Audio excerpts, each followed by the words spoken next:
enforcer. Wanna show me around here. There's the city, and the grass is natural. This is artificial, but that one is actual grass. It's gonna press like Gende or something. It's just incredible.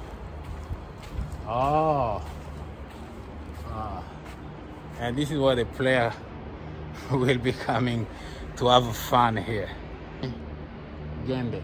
Bari bambwiye yuko ko Senegal bubatse stade ishobora kuba ariyo ya mbere muri Afrika nuko bavuze.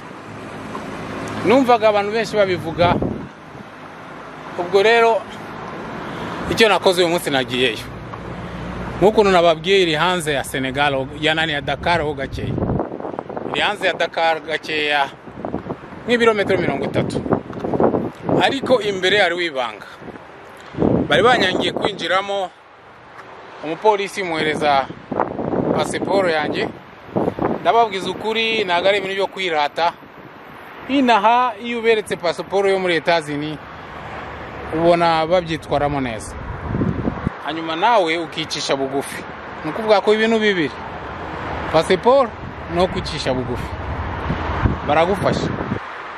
Uwo muzungu yatangiye kugenda aho ngaho, ashobora kuba ari umuzungu muri Turkiya. Kampani yo muri Turkiya irimo kubaka ibingibi, ndaza gukora ubushakashatsi menye. Hanyuma rero arareba abanzaje gusa umutwe aranga, ariko nyuma aramubwira ngo mwinjize. Ariko yagendaga akatera ijisho kuri passport yanjye, akanandeba ukuntu ngewe ndaho ngaho ncecetse, ahita amubwira uriya mupolisi anjyane.